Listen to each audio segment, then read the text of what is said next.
Welcome, everybody. Today I'm going to be reading some Thrasymachus.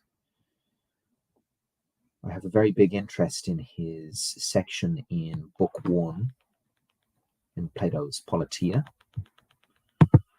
So let's have a read of this paper that I found online. I'll put a link in the description so you can download it yourself. I found it on Academia.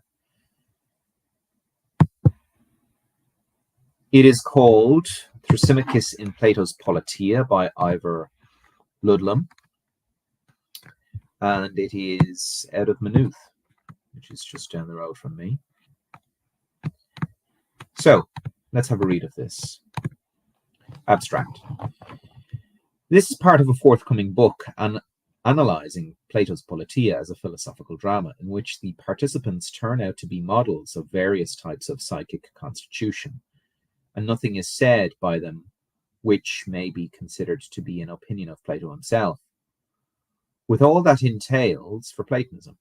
The debate in Book 1 between Socrates and Thrasymachus serves as a test case for the assumptions that the Socratic method involves searching for truth or examining the opinions of interlocutors, and that Socrates is the mouthpiece of Plato. Socrates and Thrasymachus are usually assumed to be arguing about justice. In fact, they are going through the motions of an eristic debate, where the aim is not to discover the truth about the matter under discussion, but to defeat the opponent by fair means or foul, but especially foul. The outrageous wordplay used by both men is not so obvious in translation, and in any case tends to be ignored or explained away by scholars who assume that Plato, the philosopher, was writing a philosophical treatise or exposition of philosophical ideas, and not a philosophical drama, presentation of philosophically interesting models to be compared and contrasted by the reader. The nature of the Politeia 1. The Book 1 of Plato's Politeia opens the dialogue with three increasingly extended discussions, apparently pertaining to the subject of justice. Socrates converses firstly with an old acquaintance, Cephalus, then with the man's son, Polemarchus, and then finally with the sophist, Thrasymachus. Book 1 is often regarded as featuring the non-philosophical scene setting and the cut and thrust of dialectical debate typical of an early aporetic dialogue. Its style is widely acknowledged to contrast strongly with that of the following 9 books. The Socratic Socrates of the early dialogues thus appears to be transformed into the Platonic Socrates of the middle dialogues in one and the same dialogue. This would be unusual for dramatists of Plato's caliber, to say the least. The exercise is certainly not repeated in other dialogues. K.F. Herman proposed a long time ago, as in 1839, that Plato had adapted an early dialogue on justice to serve as the first book of the Politeia. In 1895, the hypothetical early dialogue even received the name Thrasymachus after its major protagonist. While the theory has had its proponents, many scholars have disputed this view, arguing that Book 1 was never intended to be an independent work and could only ever have existed as part of the Politeia. This is from Borel, as we can see. And we'll read from Borel here. The point of the view of Socrates coincides exactly with his point of view in what follows, for practically all the main principles of the Republic are anticipated, if not distinctly laid down, in Book 1. End quote. In a stimulating article on proleptic composition of this dialogue, Kant provides many references to early proponents of an independent Thrasymachus, but fails to mention forerunners of his own contrary position on these. Harrison, who refers, among others, to a Dutch article by Hendricks in 1945, which he describes as showing, on a larger scale than previous attempts, how the development of later books are foreshadowed. Okay. Charles Kahn has noted that stylometry, formerly used to support Thrasymachus' thesis, actually does no more than place Book 1 between the early dialogues and the remaining books of the Politeia. Furthermore, Book 1 contains massive anticipation of the following books, without which little would remain to constitute an early independent dialogue. Kant is referring to the many topics and comments in Book 1 which become truly relevant or intelligible only in the later books. Hence, Kant's designation of Book 1 in particular as proleptic. The stylistic anomaly between the first book and the remaining 9 books remains. The apparent didactic style of Book 2 to 10 is often attributed to Plato's recognition of the shortcomings of the Socratic dialogue, used in Book 1 but explicitly abandoned at the beginning of Book 2 for the style Plato now appears to favour. Kant suggests an alternative. Book 1 is Socratic not because Plato is leaving the philosophy of the early dialogues behind, but because he wants to recall these discussions as vividly as possible as background and context for his new undertaking. Plato, he argues, is now equipped with solutions to problems raised in early dialogues and wishes to remind the reader of those early dialogues and the problems raised there.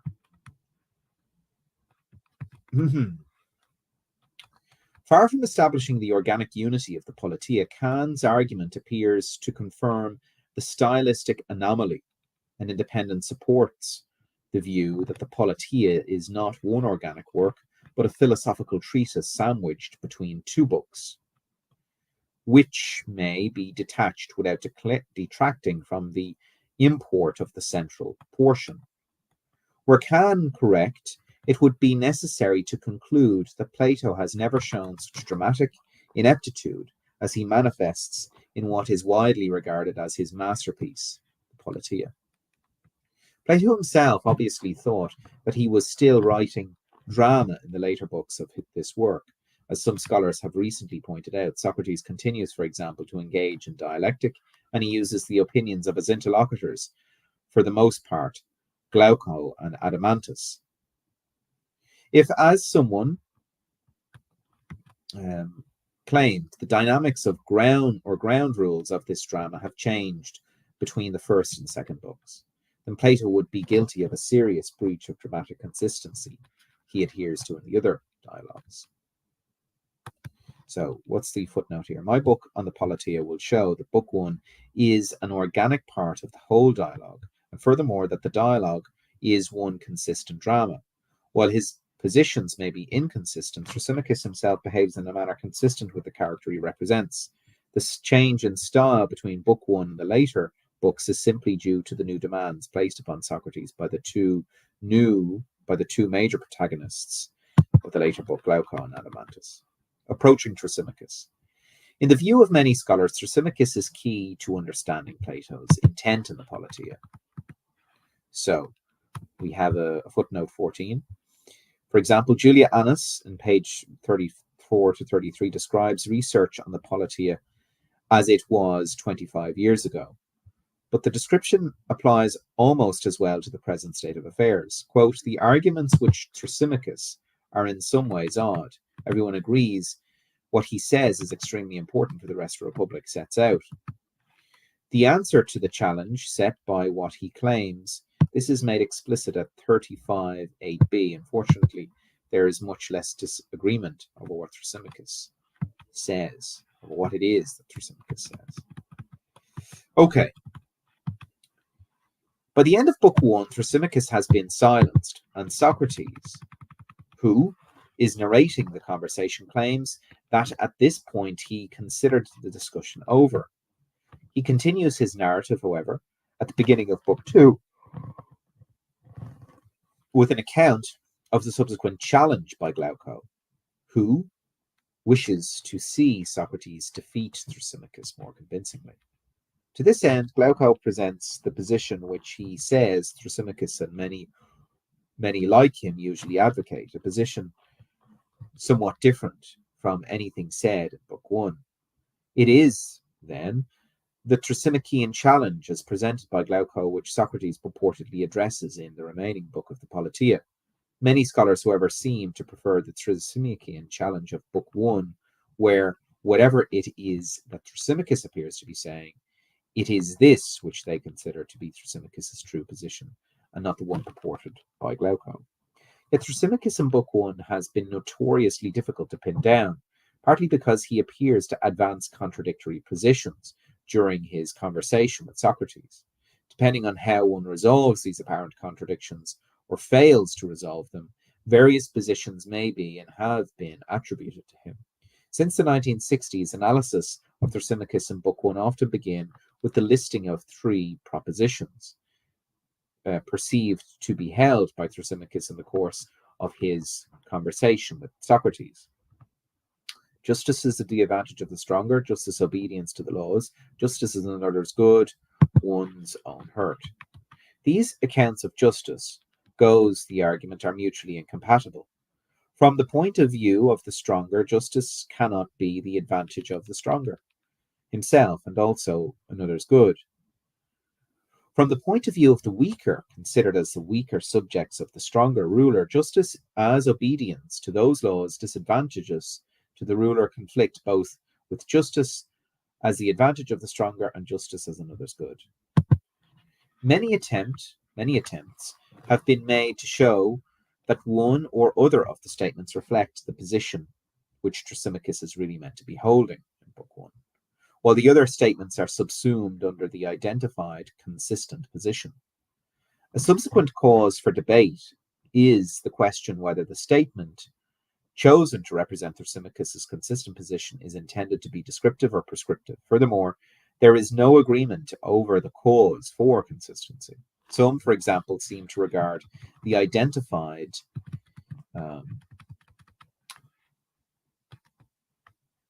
consistent position as historical fact, being that of an actual sophist.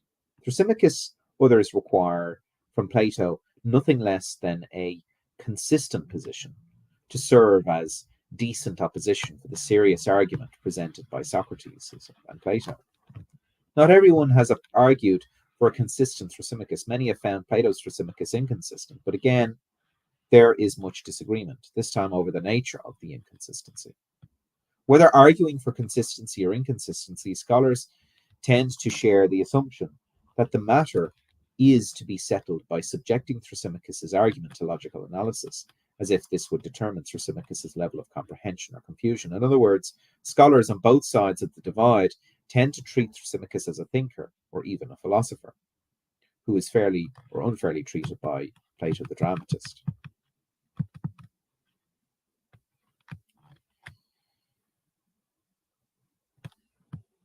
Okay. Is Thrasymachus confused? A brief survey of logical analysis of Thrasymachus' first argument should suffice to show that judging Thrasymachus according to the criterion of logic is misguided. Thrasymachus begins the argument proper with an assertion which he enunciates in one form or another 4 times in all. It is usually translated as justice is the advantage of the stronger. To distinguish this from many other assertions which Thrasymachus makes, I shall call it the slogan. It is with this slogan, in one form or another, that Thrasymachus concludes his major arguments. This slogan, in the form of justice is the advantage of the stronger, is transformed in modern philosophical analysis into the first of 3 accounts of justice listed in previous sections. Horani's influential analysis of Thrasymachus, first supporting argument on 338d, well exemplifies the modern philosophical mode of interpretation in which the transformation takes place. The explanation is given briefly in 3 premises and conclusions. 1. Then it is the government to archon, which is master in each city, is it not? Certainly. Well, every government lays down laws for its own advantage, of democracy, democratic, and tyranny, tyrannical laws, and so on. In laying down these laws, they have made it plain that what is to their advantage is just for their subjects. They punish him who departs from this as a lawbreaker and a just man. Conclusion, and this, my good sir, is what I mean. In every city justice is the same. It is what is advantageous to the established government, but the established government is master, and so sound reasoning gives the conclusion that the same thing is always just, namely, that what is the advantage to the stronger. Rani restates this argument schematically on the next page. The rulers in each city are the stronger. Fact of politics. The laws are always made by the rulers of their own advantage. Facts of psychology. Justice is obeying the law's definition. Conclusion. Therefore, justice is the advantage of the stronger.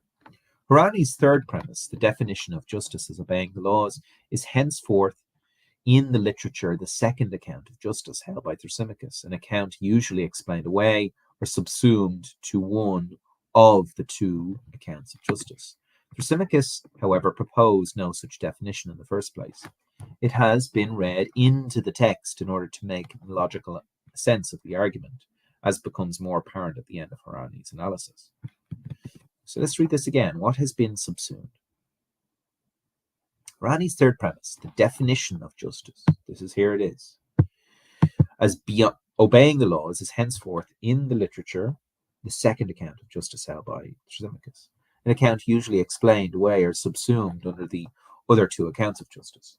Thrasymachus, however, proposed no such definition in the first place. It has been read into the text in order to make logical analysis or sense of the argument, as becomes more apparent at the end of Rani's analysis. Quote, although the definition is not very clear in this premises, as stated by Thrasymachus, we know that it is present as a definition for these reasons.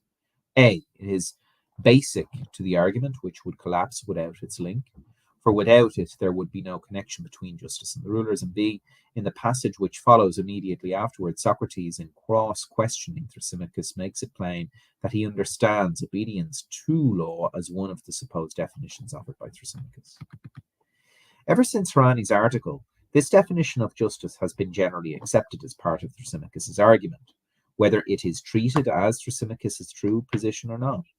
Logic requires its presence, whether Thrasymachus gave this definition or not. The argument fails logically without it. Is Thrasymachus so confused that he failed to provide such an important link in the chain? Or could it be that his argument does not actually require this definition? A comparison of Rani's scheme with what Thrasymachus actually says is instructive. We recall that Rani's steps was 1, the rulers in each city are the stronger. Fact of politics. Is Thrasymachus simply presenting a fact of politics here? A literal translation of the first part of Thrasymachus' argument runs as follows. Don't you know then, said he, that of cities some are tyrannized, some are democrated, and some are aristocrated? How could I not? Therefore this krats rules over others in each city, the governing power to achron, quite. We may note immediately that had Thrasymachus simply been describing a fact of politics, as Rani designates, his step 1 he could have begun with the second question, that it is the governing power to achron, which rules in every city. This he does not do. He feels the need to begin with another question. What then is the point of the first question? Thrasymachus observes integratively that cities are tyrannized, democrated, and aristocrated. Thrasymachus wishes this first observation to appear to lead to the conclusion that what rules in each city is the governing power. This first question, therefore, is intended to appear to be general and applicable to every city. Indeed, it refers to the rule of the individual tyrant, the rule of many demos, and the rule of few aristocrats. Why, however, are the verbs Thrasymachus employs not more general in scope? Instead, are ruled by a tyrant. Tur an auntia. Tur an auntia. Turanantia. Turanantia. Turan auntia. Turanantiae. Thrasymachus could have chosen to say monarchontai, ruled by one. Monarchontai,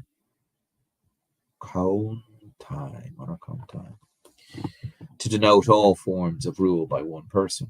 In the same way, oligarchantai.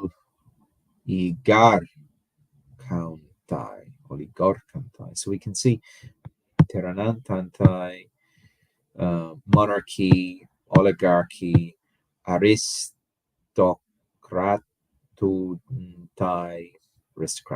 So would have been more general than aristocratantai, aristocratautai.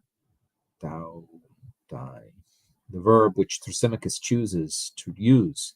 Consider the following exchange using the more general verbs, which Thrasymachus should have done had he been aiming at a logical argument. Don't you know then, said he, that of cities some are monarchied, some are democrated, and some are oligarched? How could I not? Therefore, this Kratz rules over others in each city, the governing power, to archon, quite. The verbs now stress not ruling the others, krat, but governing, arch, and it would indeed have been more natural observation to make that the governing power to archon in each city governs, arche, an observation which could easily have followed upon the use of the more general verbs with the arch suffixes. Okay. So up here, I missed an important footnote. So here we have is Thrasymachus simply presenting a fact of politics here. A little translation of the first part of Thrasymachus' argument runs as follows, and he gives us 29. And this is the actual translation from the Greek text. Now we go to 30. And he says, and I felt that too, this feels a bit forced, but it's perfectly fine in Greek. So this passage may sound forced in English, but it sounds perfectly natural in Greek. And then 31, furthermore, in being specific, Thrasymachus referred to Tauron Auntai, to Bas El Auntai, ruled by a king. Both verbs can be used together and are. Thrasymachus clearly wished to stress tyrant. Okay, so that's the 31 footnote here. Okay, let's keep on going. Rather than use the more natural coupling of a cognate noun and verb to archon, archai, Thrasymachus has chosen to insinuate that the governing power to archon rules over the others, kratai. This is particularly interesting since the coupling is not submitted to scrutiny in Thrasymachus' questioning. The verb kratai follows from Thrasymachus' choice of verb in the first question. To rule by tyrant implies kratos, power over others. So 33, yeah. Plato's Thrasymachus would no doubt have used tauran ok raites, taur tur an ok rate, had there been such a verb, but he had to make do with what there was. Okay, so back to 33. While the others, that was 33 there, while the other two verbs have krat suffixes, the other of the verb ending with the two krat verbs allow the smooth verbal transition into the second question. The second question asks whether what krats in each city, apparently a given that something krats is to archon. Attention is directed to answering what the thing is which krats rules over others in every city, and away from the unasked question whether something does indeed krat in each and every city. The notion that something does rule over others in every city has been slipped in using the verb kratai, while asking whether it is the governing power that rules over others in every city. Furthermore, the second question moves the governing power from being over the city, it is the city which is tyrannized, in the first question, to being in the city, and now ruling over. it may be inferred already, subjects the other inhabitants in the city. This small change prepares the way for the subsequent claim that the ruled in the city are exploited by the governing power. Thrasymachus versus Hierani steps. Hierani steps 2. The laws are always made by the rulers for their own advantage. That's of psychology. Here, however, is a literal translation of Thrasymachus' argument. Each regime, arche, lays down the laws with a view to the advantage for itself. A democracy, democratic laws, a tyranny, tyrannical laws, and in this way, the other regimes. The argument concerns the governing power. To archon is now he arche, and not as Rani claims, the rulers, hoi archontes. The ruling power is conceived to be the constitution itself, such as a democracy or tyranny. A democracy does always lay down democratic laws, but only in the sense that the laws are those laid down by a democracy, regardless of any advantage or disadvantage accruing therefrom to the democracy. Similarly, tyrannical laws are always tyrannical in that they are laid down by a tyranny, regardless of any advantage or disadvantage accruing therefrom to the tyranny. Thrasymachus, however, clearly wishes his audience to confuse this sense of the adjectives pertaining to the democracy tyranny with another sense advantageous to democracy tyranny. This is achieved by mentioning advantage before using these adjectives in the argument. It is, however, a historical fact of politics that a democracy can lay down undemocratic laws, leading to the downfall of that democracy. Similarly, a tyranny can lay down tyrannical laws, leading to the downfall of the tyranny. This argument, therefore, has nothing to do with the fact of psychology. Indeed, there are no people involved, nor even a fact of politics, but rather an argument based on a simple wordplay. It continues the construction of an argument which has the appearance of a general truth regarding all regimes. Thrasymachus versus Hierani, step 3. We now turn to Hierani's step 3. Justice is obeying the laws, definition. Here is Thrasymachus' argument. In laying down these laws, the regimes have made it apparent that this is what is. Just for those ruled, the advantage to themselves, the regime's advantage. And they punish anyone transgressing the regime's advantage as someone both law-breaking and unjust. We have already seen that Hierani acknowledges that the alleged definition is not actually in the text.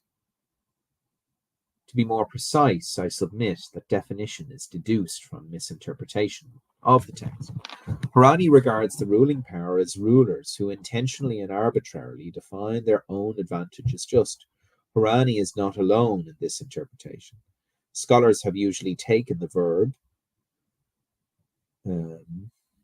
made apparent to mean declared, called, etc., adducing a parallel passage which is to be found in Leg. While the argument there is indeed yet another one supporting the advantage of the superior in that instance is a superior man, and it is the superior man who expressly calls his laws just. This is not the case in our passage, despite the apparent similarities. So let's go to 37. To quote Sparsha, quote, Plato is in any case discernibly a philosopher of multiple connections and ambiguities. Arguments and analogies are repeated from dialogue to dialogue with changed emphasis. And we can go up to 36 as well. So let's see where 36 is. We have 35 here. Let's see what 35 has to say. Yeah, that's just the Greek translation. And then 36. 36, okay. Hierani is not alone in this interpretation. Scholars have usually taken the verb made apparent to mean declared and called. So 36. Hierani, in laying down these laws, they have made it plain that what is to their advantage is just their subjects. Kernford, justice is obedience to the laws, is something which the rulers have brought about by declaring it to be the case. Okay, Guthrie as well. All governments make laws in their own interest. Okay. So let's go to 37.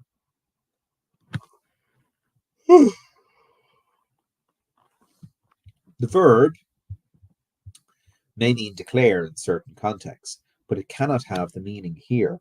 Simply by laying down laws particular to its type of constitution and punishing those who transgress those laws, a political regime does not declare that its own advantage is just for the ruled. Rather, by doing so, it reveals quite unintentionally that its own advantage is just for the ruled.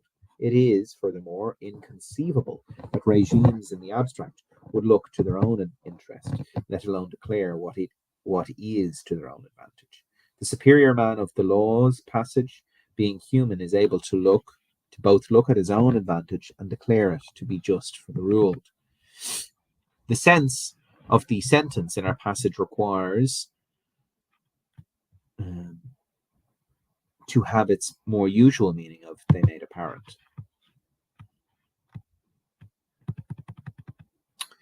The argument then is as follows. Regimes lay down their laws, their own advantage, for, as we see, laws are particular to the type of regime which laid them down. We have already noted the wordplay in step 2. By this action, the regimes unintentionally make apparent that this is just for the rule, the advantage to the regimes themselves, and furthermore, here comes another observation. The lawbreaker is punished as unjust. Even on this interpretation, it might be argued it is necessary to supply Harani's deduced definition, in order to make sense of the argument. As Harani suggests, without obedience to the laws being considered just, there is no connection between justice and rulers. It might be added that if the lawbreaker mentioned is punished as unjust, the law abider not mentioned is surely not punished and is considered just for obeying the laws. Therefore, the argument would go, obedience to the laws is itself just, and the same token the laws themselves might be considered just. The fact is that in his first argument, the only thing Thrasymachus describes is as just as the advantage to the regime, and this advantage is not the laws themselves, nor is it obedience to them. Laws are only made, or only means to an end, the advantage of the regime. Okay. Thrasymachus gives two reasons why the advantage of the regime is just. One is that the regime lays down laws to its own advantage. The assumption here is that the laws are laid down to promote what is just. Hence, since the laws promote the regime's own advantage, what is just turns out to be the regime's own advantage. The second reason is the observation that anyone transgressing the law is punished as someone unjust. The second reason seems to have been added to make the link between justice explicit. If someone not carrying out the advantage of the regime is considered unjust, then this shows, Thrasymachus with superficial plausibility, that the advantage of the regime is just. We may ask ourselves why Thrasymachus prefers to point to the unjust man rather than the just man, and why he does not say that obedience to the laws is just, or that the laws themselves are just. The answer might be that were he to do any of these things, he would no longer be able to call the advantage of the regime to dikaion, the just thing, what is just, justice, but only dikaion, just, something just, of a plurality of things that are just. Okay, 3.4. Thrasymachus versus Harani's conclusion. And finally, Harani's fourth step, conclusion, therefore justice is the advantage of the stronger. Thrasymachus' argument as follows.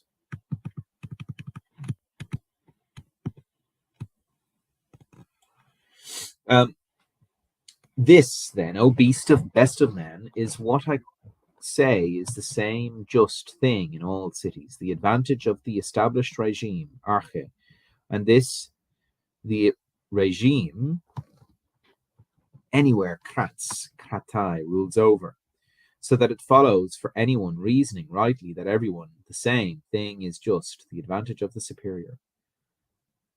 Having already insinuated into the argument that the regime, or ruling power, rules over others in the city, and having argued that what is just is the advantage of this regime, Thrasymachus now reinstates in his peroration, firstly, that in every city the same thing is just, the advantage of the established regime, and second, that the regime anywhere rules over others. For these premises, he concludes that everywhere the same thing is just, the advantage of the superior, which is the slogan the argument is intended to prove. He appears to have proved it, but this does not mean that he has proved it logically. The first point to note is that the earlier insinuation that the governing power rules over others, kratai, is now vital to the argument. It is part of the second premise from which the conclusion appears to be drawn, and a listener could be forgiven for thinking that it was a premise based on the earlier argument. The second point to note is that the conclusion which follows from this premise should pertain to the advantage of the power that rules over others, thing which rules over others. However, instead of the more logical conclusion that justice is the advantage of that which rules over others, to tau krat auntos sum pheron. Thrasymachus substitutes to tau kretonos sum pheron, the advantage of the superior. The whole argument depends on our conscious or unconscious acceptance of the substitution. The slogan pertained to the superior. Yet Thrasymachus has chosen throughout the argument not to mention the superior, only substituting it for the krat verb at the very last stage of the final conclusion. The krat verb was insinuated early into the argument, and in order to be substituted at the last minute, the similarity between krat stem words and krite stem words, both in meaning and in sound, eases the transition from one to the other. Yet in Attic, they are not identical. Indeed, had they been identical, there would have been no need for the subterfuge. Thrasymachus could have used krat stem words throughout to prove his slogan. Thrasymachus has been careful to insinuate that the regime everywhere krats without asking Socrates whether every regime is kraton, superior. Had he done so, it is likely that Socrates would have agreed without first settling the identity of the inferior. Thrasymachus' argument identifies the inferior as all those who are subject to the laws. In a democracy, the democratic regime comprising of citizens of the polis would turn out to be superior to some of themselves, and this would have ruined Thrasymachus' argument. Partly in order to avoid exposing the absurdity, Thrasymachus has taken care not to identify the superior with the rulers, and offers an argument which effectively equates the superior with the similar sounding ruling power. Is Thrasymachus confused? It would seem that he is not. His subterfuge, word games, equivocations, and subtle hints all serve one grand design: to make his slogan appear true. Whatever it was that Thrasymachus wished to prove by his first argument, he has not proved it by philosophical means. The argument is tended to be not to be logical, but to be persuasive. So next time we're going to read the part 4, the slogan. Take care.